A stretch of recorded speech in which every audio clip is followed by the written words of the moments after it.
مرحبا، أنا اسمي إبرد باربي، أنا خطاط عربي أمريكي، وأنا أعيش بلبنان من 11 سنة.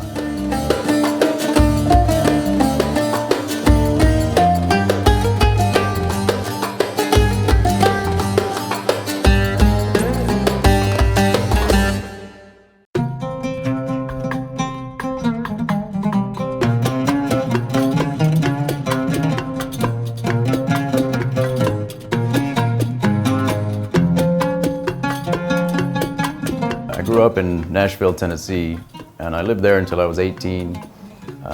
And at 18, I went abroad to study international business and Arabic. The first time I began studying calligraphy in any real sense was when I went to Damascus as part of my study abroad. So I took some lessons there on Kamaria Street in the old city. But the first time I ever saw calligraphy in any form, I guess, was in a high school art class. One of the kids in my class was Iranian, and he brought some of his uncle's work in, and he had these beautiful figural zoomorphic calligraphy, like images of falcons and birds that he'd used the text to create. And at this point I didn't know anything, I couldn't read or write Arabic, but I just knew that these were extremely beautiful images.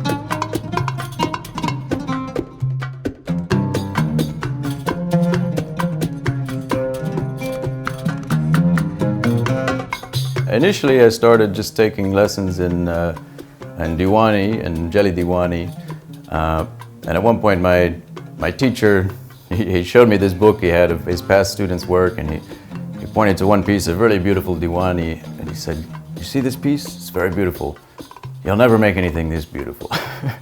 And so that was kind of like a challenge to me. At one point, I just started putting my work online just to see what the response was.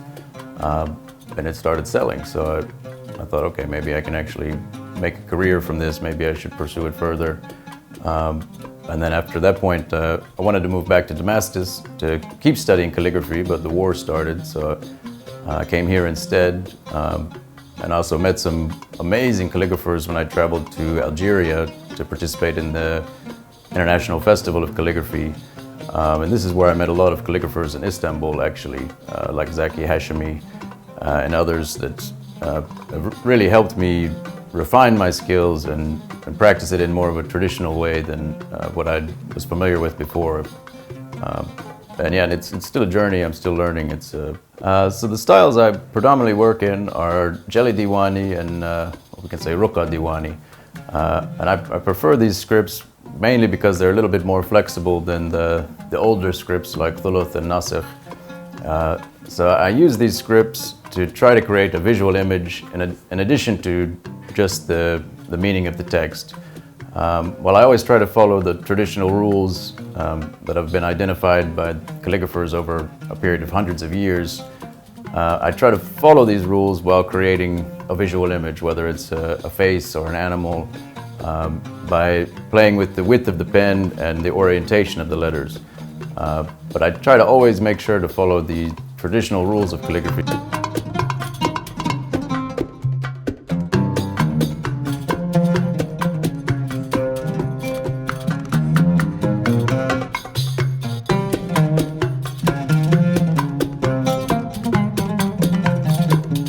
So I mean, I'll draw it one time, getting all the words to match up, and then maybe this end is too tight, so I'll have to just draft it again until the image is clear and the words are clear. And so some pieces you can do in 2 or 3 drafts, like this piece, Ahmad Bamba. The face is always the most difficult part with rendering a clear image in calligraphy. So the face of Bamba took maybe 10 drafts, and then the linear work in the background, maybe that's only 2 or 3 drafts because you just have to balance it to get the words roughly in the right place and in the right order. But yeah, it's drafting and patience are probably the 2 most important things.